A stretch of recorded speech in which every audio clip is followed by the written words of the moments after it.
How would you define your current prison cell? Is it a lack of financial stability, and you think if you had more money, then you will be finally free from this prison? Or is it being alone, and you feel that if you had a loving partner, then you would finally feel that love? Or is it an insecurity about yourself and you think if you looked better, had a better body, or a skill, or a charismatic personality, then you could have a more expansive and fuller experience of life? This is a human condition. All of us do this. We chase things on the outside to feel better on the inside. It works for a while, but it never brings us lasting happiness and fulfillment. So there's always this feeling that something is out of reach, and we chase more things to bridge this gap, but it doesn't work. And we feel like maybe the next thing will do it for us. So we become obsessed about this next thing and we lock ourselves in this mental anguish so that we achieve that next thing. These then become our mental prisons. We cannot look beyond the panacea that the goal promises. We lock ourselves in these prisons and we become our own prison guards. Only if I earn that promotion, only if I can lose 20 pounds, only if that person loves me back, then I will be forever free and happy. To be fair, goals are not the problem. We need money, security, relationships in our life to survive and to thrive. The problem is how neurotic we become chasing these goals as if our entire existence depends on them. We blow things out of proportion. When we are chasing something, we magnify their significance, but once we achieve it and it becomes part of our reality, we usually undermine its value. And so, this is the cycle we are caught in, but we don't recognize it.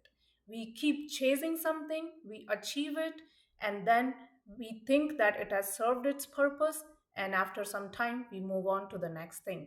So, our prison cells are also not permanent. This is supposed to be good news, but unfortunately, it's not because we trade one prison for the other. For example, now that I have my promotion, it's time for me to start working like crazy again until I become partner. Or now that I am in that perfect relationship, I need to start planning for that beautiful wedding, which should be better than anyone else's. So this list goes on and on. When we are constantly driven by the standards of happiness and success, which are set by the culture, we operate from this garden variety neurosis. We look at others, compare ourselves, see where we are lacking, see what is missing, and then we start chasing that thing, thinking that this is where my happiness lies. Again, goals are not the problem, but our expectations are. We torture ourselves with this blind chase, and at some point, we get disillusioned because at a deeper level, we understand this, but we are not ready to capitulate at a conscious level. So, inside, we have this battle of pull and push. That's why we try to numb ourselves with food, TV, substances, so that we can get a break from this prison once in a while because this voice in our head, it would not shut up. If we take a step back and look at this pattern, we will see that we are stuck in a hamster wheel which is going nowhere. Maybe on the outside we have shiny careers, beautiful houses, big bank accounts, but on the inside we are still searching and seeking. So, the first step is to recognize that nothing on the outside can rescue us. No job, no paycheck, no relationship, no diet. Although these things have their benefits and utility, but they do not have any power over us. They are not the gods that we make them out to be. The power is still within us. We use this creative power within us to achieve all these goals on the outside. And then we use these goals to feel these emotions that are again on the inside. So, why not take the shortcut and get a handle on our beliefs and emotions? Now, it does not mean giving up on external things or renouncing. No one is asking you to renounce anything. Have as much money, beautiful relationships, nice things as you want. Just don't become a mental slave to them. We can still achieve things on the outside because it's fun to create and interact with the world, but on the inside, take control of your beliefs and emotions. Don't fall prey to these mental constructs telling you that your happiness lies in the next thing. Find it out for yourself. Create your own path. You don't have to follow what others are doing, basing their worth on external objects, and they don't even look happy. They are stressed 24/7. It is clearly not working for them, so why follow them? Change your mind chatter. Change your beliefs that tell you that your worth is derived by the goals that you achieve.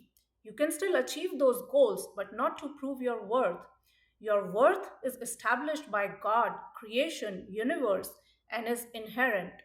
It takes time and effort to change beliefs, but it is essential for our well being, especially in today's day and age when everything is driven by external validation. So start noticing your thoughts. See how you get anxious when your mind says things like, if you don't achieve this thing, you may be left behind. You may miss out on something. So we become anxious and start chasing things. But know that you are the witness. Be in witness mode. You don't have to grapple with these thoughts. You can just observe them. Create this distance from the thought. So you're just looking at the thought. You're not trying to suppress it. You're not trying to go after it. You're only present there witnessing the thought. So if you don't feed the thought, then it will not spiral. These thoughts come up and clamor for our attention, but if we don't give any attention to them, they quietly pass away. But if we provide attention to them, then they just keep coming up with what if scenarios.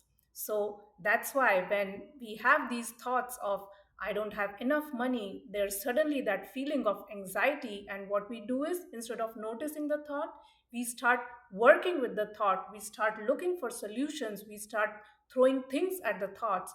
Okay, I am anxious because I feel I don't have enough money. Let me go out and ask for a promotion, or let me invest in something else, or let me find an alternate source of income. So, what we are doing is, instead of noticing these thoughts, we are just getting caught into it and it goes into a downward spiral. That's why we feel so much anxiety, because there is no solution to this neurosis. We have to take a step back and create a distance between us and the thought. Start with small things. Let's say you are addicted to social media and you would like to cut back. So, next time the thought pops up in your head to pick up your phone, you just notice that thought. You are not suppressing it, you are not expressing it by picking up your phone, you're just noticing the thought. And there might be this mind chatter, what is going on, nothing is working, maybe I'm not cut out for this. Let all of that be there, just notice it. And I cannot tell you what will happen. Maybe you will give in and pick up your phone, or maybe you will stay with the process and observe the thought. But be consistent with it. You have to put in some effort towards it if you are serious about it. Let's say the thought comes up 10 times in a day, and two times you were able to watch the thought and not pick up your phone, but the other 8 times you still picked up your phone and browsed through the internet thinking it does not work. Still, you made a different choice 2 times out of 10. And now, if you ask me, how many times do I have to do it? You have to do it as many times as it takes.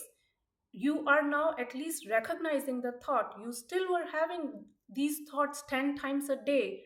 Earlier, you were completely unconscious of it. Now you're conscious of it. You can see that it is happening 10 times a day. It is a lot, I get it, but it was a lot earlier also. It was all unconscious. Now it is conscious. And in the beginning, it may feel like a chore, it may feel like a lot of effort. But if you continue with this practice, you will see results over time.